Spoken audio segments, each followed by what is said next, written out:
Hi, welcome to Live Right Tonight. I am Brandi, and I have one of our new employees, Lily. How you doing, Lil? I'm good. So, I just wanted to touch base real quick of some of the things that we are doing. She is now in our marketing team, and we have been doing a lot of new things, and we have some events coming up that are really cool. First, we have the Rotarium, which that is Monday, July 17th. That is from 4 to 5. 4 to 6. Oh, sorry, 4 to 6. And we'll have a bunch of zoo animals, and we also will have crafting of rock paints. So those will all go inside of our beautiful garden that we have going. And then we also have a comedy show. We have 5 comedians. And all the proceeds to this fundraiser will be going towards our food bank, which is desperate need. And all of the food that we do get donated, we help about about 4 to 5 families per day, several thousand a year. And it is a community thing where, we try to help everyone that is in need. So if you ever need help, reach out. We're here to help you. And please come donate, come to the comedy show. It's going to be a blast. Well, beyond that, Lily. Hello. I am happy that you're here on our team. Tell us a little bit about you. Yeah, so my name is Lily. I just started as the marketing coordinator last week, so I'm very new. But I did grow up with a close family member in recovery, so it's something that I'm very passionate about. I have residual mental illness from that whole experience, so I myself do struggle with a lot of mental health issues just because of growing up being around that. So this line of work is something that I'm very passionate about, that I want to generate awareness for, get the word out there. That's why I'm in marketing. So yeah, I'm really happy to be here and just to continue our mission. That's awesome, because I was going to ask you, what would bring you to Live Right? What would want you to do that? Now you're saying that you have a little bit of mental illness yourself. Can you elaborate a little bit? Yeah, so I have PTSD, borderline personality disorder, anxiety, and depression. So I have quite a list going for me that I have to deal with. So I deal with a lot of daily mental health struggles, and just growing up with someone in recovery, it affects the whole family. So just being around that growing up definitely has shaped me to kind of have certain reactions to these types of things. And, I have a certain life experience that I'm coming into this work with. Okay. Now, with that being said, what, if you don't mind me asking, because I know some, like my viewers, they like to know if they can relate and how they can relate. And I want them to see that, addiction and mental illness comes from so many different sides. Yeah. And that nobody's alone. So with that being said, what are some of the things that you've gone through? Right. When it comes down to addiction, mental illness, what are some of the things that you struggle with? What are some of the things how do you help yourself to get out of it? Yeah, so growing up, having a family member going through recovery, it was a very hostile, sort of volatile environment. So I always feel like I'm kind of walking on eggshells. That's where the PTSD comes in, just being in that sort of environment where there is a lot of fighting and drama and, a lot of chaos around you constantly. When you're a kid growing up with that, you sort of have this fear instilled in you at all times. So your reactions to things are going to come across more anxious driven, more, fear driven. And most of the time when I'm interacting with people, even in my close relationships, like especially my close relationships, I would say that I have like these abandonment issues, these feelings of like not being wanted, because I had a family member who was going through addiction, who at times would walk up and, leave the house.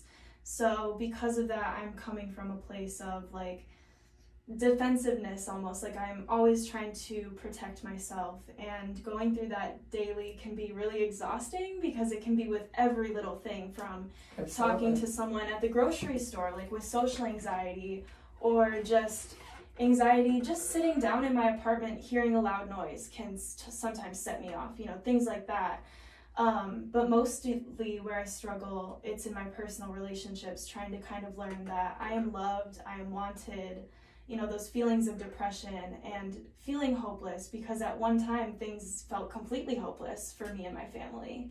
So I think growing up with that has been difficult, but the person who was going through recovery has successfully done a complete 180, and my relationship with them is amazing. And seeing that, I know it's possible for me to get to that point as well with my mental illness that I'm struggling with now as well. So I know that these residual kind of traumas that I have are something that can be worked out, because I saw that person who was struggling with addiction completely turn their life around and stay in my life. They chose to stay in my life, and I'm very thankful for that. Now, so when you go through some of these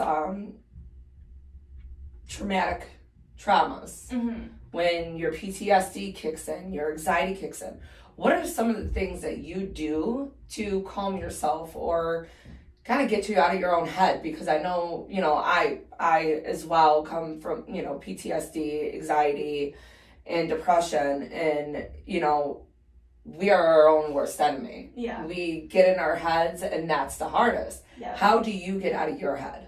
So I think, number one, affirmations are really important to me. I am constantly just reminding myself and telling myself and convincing myself that I am loved. It's almost like you have this inner child, this wounded inner child, and you have to be the grown-up that's comforting that child. You have to pour into yourself, and you really have to stay on top of your game. And quite frankly, it is work. It is very difficult to take care of yourself when you are struggling with serious mental illnesses, because that's the last thing you want to do. You just want to give up. You want to let go. You don't want to pour into yourself. So I think finding that motivation and finding that passion, through hobbies, through different coping skills. I'm really passionate about music. That's something that has helped me through a lot. I know that helps a lot of people, a ton of people. So even just the small things like playing guitar when I'm feeling stressed, or the bigger things like telling myself, no, you are loved, you are wanted. There are tons of good coping mechanisms that I've learned over the years from being in therapy, from just being around people, from being around the person who recovered, learning from other people's stories and talking with people who are also struggling. I think also expressing my emotions has really helped me, and speaking my truth and sharing my story, because in that I find validity in what I've gone through, and I also find, relationships that I can develop with other people who have also struggled. Okay, that's good. Now, with you coming on board with us, what is it that you are trying to do? What is it that you are, because everybody, you don't just go in and get the job just for the job. Right. What is it? What was your whole purpose? Because, not everybody's going to be like, oh, I'm going to go work at a recovery center. Yeah. It's not like somebody just wakes up and that's what they're going to do. Yeah. There has to be something behind it. What is behind your line? So my purpose, I guess, and my motivator here, not only with marketing specifically, but just in general, my position here and my place here, I really want to spread that relatability of you're not alone. There are people like you who are going through the same thing, but not just you're not alone. Also, it's possible. Having someone who did a complete 180 in my life, watching that, I guess, success story and being able to share that with other people, I really think that empathy and that relatability will help other people, feel the confidence and feel the motivation to go through recovery and go through, healing their trauma, So I think that also plays into marketing when we're sharing people's stories, when we're sharing these events, when we're sharing our mission. Okay. Yeah, no, I agree. Hell, I didn't know that I was going to come in these doors, let alone, I relate to a lot, me coming from addict family, but, doing the podcasting, I think I never thought that I was ever going to do a podcast until the first one I did. I was like, I love it. Yes. They're like, do you want to do it? I'm like, yes. Because you talk to people who are coming I from... love hearing their stories. Yes, Their exactly. stories are amazing, and to sit there and see, I don't want it to sound rude, but I love to hear their struggle. Yes. Because they don't realize you have a complete stranger that doesn't know you, so proud of you, sitting right next to you, listening to your struggle that you went through and everything, for you to sit in front of me telling me your story, and you're clean. Yeah. You know, it doesn't matter. You got 60 days clean, 30 days clean. It doesn't matter. Yeah. The point is that you're doing it. You're making that step. You're taking that step. And, you know, not looking at the future. You're just looking one day at a time, one foot in front of the other. Yeah. But you're doing it. And it's like they need to have somebody be there and support them and be like, you got this. Yes. You know, because sometimes when you go and, you know, when people go through their rehab and everything else, not everybody will accept it right away. I have been guilty of that, and the way I look at it is that I can't be the one to do it with my own family. Yes. I can do it with anybody else that comes across in my life because of the constant. Yeah. It's a constant situation. And don't get me wrong, when they do get clean, I am very proud of them. Mm-hmm. You know, and it's just like, I just wish you would just stay on board.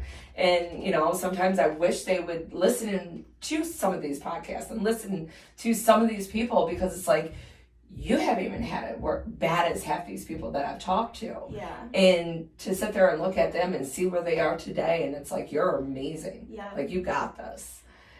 And I find that that's something that really helps me with my own struggles, is just that concept of me being worthy enough to make it and to survive. Like, just the fact that I'm standing here being able to tell my story, no matter how many times I've failed, no matter how many times like I've lashed out on someone or done this or done that out of, you know, what's rooted in my trauma and my mental illness.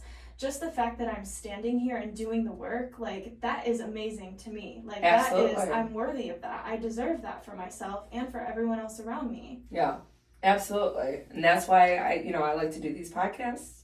That's why I like to talk to people like, you know, myself, you, others, is because I want them to know that everybody's worth it. Everybody has a shot. And I really like that you said that, you know, it's a process that continues even after you're clean or after you've healed your trauma, because I find that I've had to accept that I'm going to live with depression for the rest of my life. There's no set cure. I can cope with it and I can take meds, I can do this and that, but I will always have that, like, depression. You know what I'm saying? Mm-hmm. So that is something that I am going to have to radically accept, that is just who I am. And I think there was a point in my life where I was getting caught up when I first was diagnosed with 4 mental illnesses. I had this mindset of like, no, I'm broken. I'm not worthy because I have so much going on inside of me that just makes me less of a human. And that thinking is flawed, because you can't, if you don't think that you're worthy of it, you will not do the work. You will not have the confidence to go through that healing process.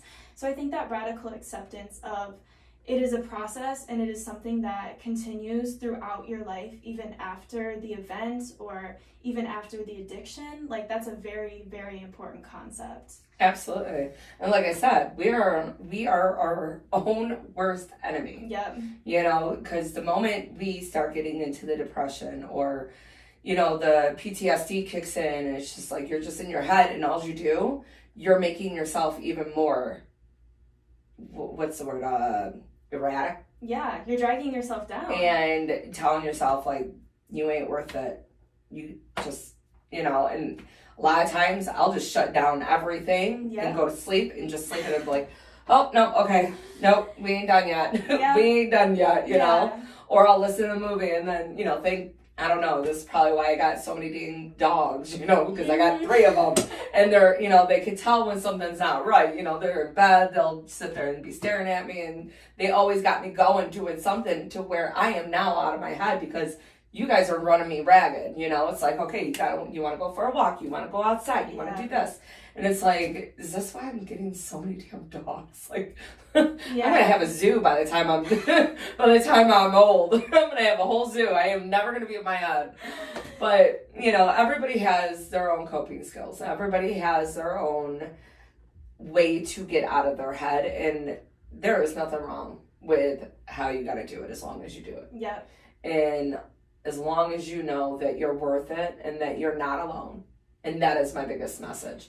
Nobody's ever alone. Yep, and it's baby steps, right? There are times where, so I have borderline personality disorder. So a symptom of that is I can lash out at people. And most of that happens with my very close relationships. So like my romantic relationship with my boyfriend. So those little steps of, okay, maybe I didn't communicate in the right way this time, but I'm going to turn my phone off and just not say anything. And that's better than saying something that's bad. So I find myself beating myself up because I couldn't respond nicely, but at least I didn't respond rudely. Right. So, you know, small steps and small victories like that, you really have to pay attention to those, and you really have to talk to yourself and remind yourself, like, okay, I got through this day. Just, I woke up today and I got through this day. That's a small victory right there. Like, Absolutely. That's huge. Just the fact that you're, again, standing and surviving today. That's amazing. Yep. Absolutely. Well, Lily, with all that, and what is, how can I put it? So with everything that you are going through and everything that you have gone through, what are your biggest success moments? Okay. I would say my biggest success moments would probably be my relationship of almost 3 years, because people with borderline personality disorder and just any mental illness, it's hard to be in romantic relationships because you're triggered, you're coming from that place of trauma, you have this certain attachment style that you're trying to figure out. It's hard to be in a healthy relationship. So I think my relationships are what I'm most proud of, just the fact that I can have healthy relationships that are long-lasting. That is literally a symptom of borderline, is that you can't have stable relationships. So when I read that on like the criteria for borderline, I'm like, oh, I beat that. Like, so that's really cool. Having a job, I didn't think that I would be able to wake up and work every day. I was really at a point where I was totally debilitated from my depression, and I was in bed all day, could not eat, could not sleep, could not shower. So I've been at that point. So I think overcoming that point and getting to a point where I can be a functioning human, that is huge to me, and a functioning human with healthy relationships. I would say those are my two biggest successes. And also just, I'm very proud of the way that I express myself in my music and, you know, through my other creative outlets. I think I'm very comfortable with my story and my truth, and I'm very proud of myself that I feel comfortable and confident enough to share that with people. That's awesome. Well, I'm proud of you. Thank you. And I'm glad that you're here with us. Yeah, thank You've been doing an amazing job, by the way. Thank you. But, you know, Lil, I just want to say thank you for jumping aboard. Yeah. And telling us a little bit about you. I wanted to introduce everybody to one of our new members. So, thank you for allowing me to do that, and for allowing us to listen to some of your past and some of the things that you are currently in still and doing a great job working on and going through. I know we got a lot to do today. Yes, we do. Well, thank you for having me, and thank you for doing this. I think it's such a cool and important thing to like bring people who actually have walked that walk to come and speak their stories. Absolutely. Yeah. But again, thank you, sweetheart. Yeah. Appreciate it. We're going to get back to work, but for everybody else, I hope you enjoyed it and you all have a blessed day.